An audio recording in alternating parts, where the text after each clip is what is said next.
안녕하세요.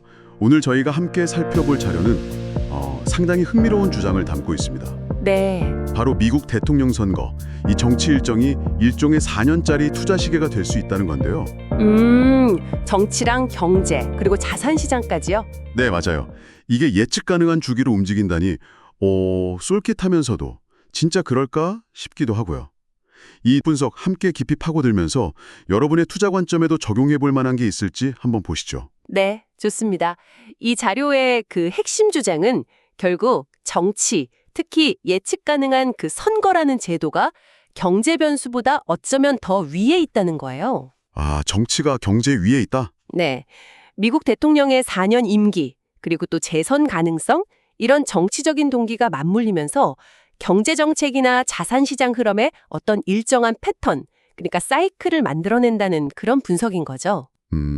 왜 그런 패턴이 생기는 건지, 그게 또 투자에는 어떤 의미가 있는지 좀 더 자세히 들여다봐야겠네요. 그렇죠. 보통은 이제 경제가 정치를 움직인다 이렇게 생각하기 쉬운데 이 자료는 좀 반대로 보고 있는 거죠. 네, 구체적인 근거는 뭔가요? 기본적으로는 그 정치인, 특히 대통령은 결국 경제 성과로 평가를 받잖아요. 그렇죠. 그러다 보니 경제를 어떻게든 관리하려는 그런 요인이 아주 강하다는 겁니다. 경기가 너무 뜨거우면 좀 식히려고 하고 또 너무 가라앉으면 어떻게든 부양하려고 하고요. 아, 네네. 이걸 이제 4년 임기라는 틀 안에서 보면 예측 가능한 행동 패턴이 보인다는 거예요.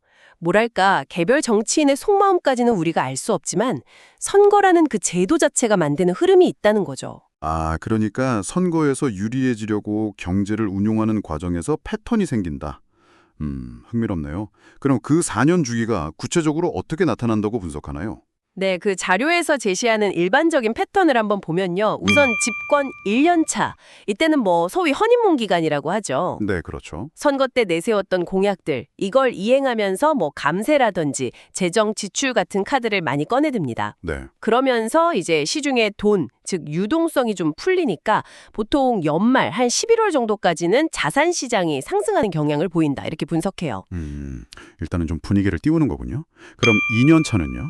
계속 좋을 수는 없을 텐데요. 맞습니다. 바로 그 점인데요. 2년 차에는 1년 차에 풀었던 돈을 이제 슬슬 걷어들이는 정책, 다시 말해 긴축 이야기가 나오기 시작합니다. 아, 긴축.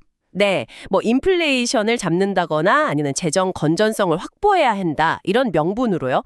그래서 이 시기에는 보통 자산 시장에 조정을 받거나 좀 하락하고 경우에 따라서는 그 해에 시장에 저점이 형성될 수도 있다 이렇게 봅니다. 숨 고르기 시점이군요. 그럼 3년 차에는 다시 좀 반전이 있나요?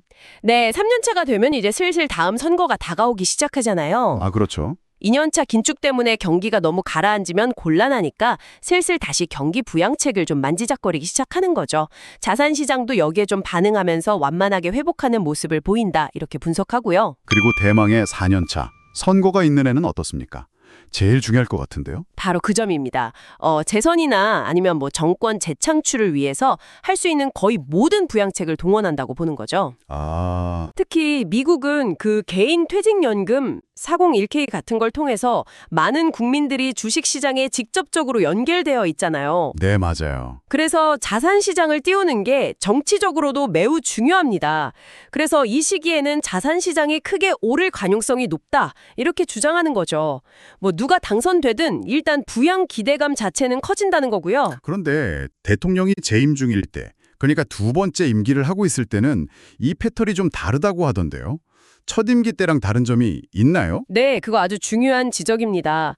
재임 때는 상황이 좀 다르죠. 첫 임기 2년 차의 긴축은 아무래도 다음 선거를 생각하니까 좀 조심스러울 수 있는데 네. 재임 2년 차, 그러니까 집권 6년 차에는 더 이상 선거 부담이 없잖아요. 아, 그렇군요. 이때는 대통령이 이제 역사적인 업적을 남기겠다 이런 생각으로 훨씬 더 과감하고 강력한 정책을 추진할 수 있다고 보는 겁니다. 자료에서는 트럼프 대통령의 무역 전쟁 같은 걸 예로 들었죠. 네네. 이런 정책들은 시장에 굉장히 큰 충격을 줄 수 있기 때문에 재임 2년 차의 자산시장 하락폭이 첫 임기 때보다 훨씬 더 깊을 수 있다. 이 점을 좀 경고하고 있습니다. 아, 레임덕 오기 전에 뭔가 보여주려는 동기가 더 강할 수도 있겠군요.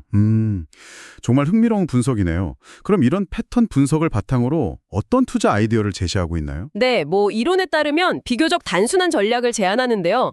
주기가 있다면 당연히 저점에 사서 고점에 파는 게 기본이겠죠. 그렇죠. 그래서 주로 시장의 하락하는 2년차 후반에서 3년차 초반, 이때를 매수 시점으로 보고 또 시장에 좋은 1년차 후반이나 4년차를 또 매도 시점으로 고려해 볼 수 있다. 이런 겁니다. 하지만 그 저점을 정확히 딱 잡는다는 게 거의 신의 영역 아닐까요? 물론입니다. 그게 어렵죠. 그래서 자료에서도 그 자산별 변동성 차이를 활용한 분산 투자, 그리고 시점 분산의 중요성을 강조합니다. 아, 분산 투자? 네. 예를 들어서 구글 같은 대형 우량주는 하락기에도 상대적으로 좀 덜 빠지지만 자료에서는 한 20% 내외로 언급하더라고요. 성장 기대감이 큰 중소형주는 70, 80% 이상 크게 빠질 수도 있다. 이렇게 이야기해요. 와, 70, 80%요? 네. 그러니까 하락기에 이런 변동성이 큰 자산을 담으면 상승할 때 수익률은 클 수 있지만 당연히 위험도 크죠. 네, 그렇죠. 그래서 대형주와 중소형주의 비중을 본인에게 맞게 조절하고 특히 그 매수 시점을 정확히 맞추려고 하기보다는 하락이 예상되는 시점, 예를 들면 2년차 4분기 정도부터 한 1년 정도에 걸쳐서 꾸준히 나눠서 사는 방식. 아, 분할 매수. 적립식처럼요. 네, 맞아요. 분할 매수 혹은 적립식 투자, 이게 더 현실적일 수 있다. 이렇게 조언하는 거죠.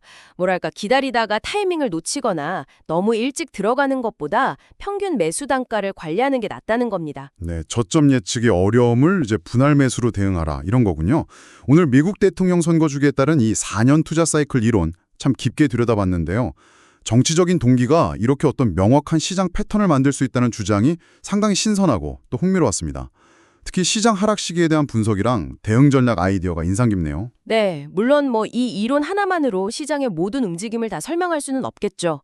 현실은 훨씬 복잡하고 다양한 변수들이 작용하니까요. 그렇죠. 할 수 있는 이런 어떤 정치적인 인센티브 구조, 이게 시장 참여자들의 심리나 행동, 그리고 궁극적으로 시장 흐름에 어떤 영향을 미칠 수 있는지 이해하는 것은 분명히 가치가 있다고 봅니다.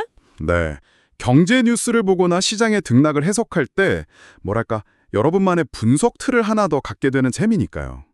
이 4년 주기가 앞으로도 계속 유효할지 또 이걸 어떻게 활용할지는 결국 여러분 각자의 신중한 판단에 달려 있겠죠. 네, 맞습니다. 근데 여기서 한 가지 더 생각해 볼 질문은 이런 것 같아요. 만약에 앞으로 지정학적인 위기라든지 아니면 예상치 못한 기술 혁신 같은 이런 비정치적인 요소가 이 정치 주기보다 더 강력한 힘으로 시장을 움직인다면 그때 이 4년 주기 이론은 과연 어떻게 적용될 수 있을까? 이것도 한번 고민해 볼 만한 문제인 것 같습니다.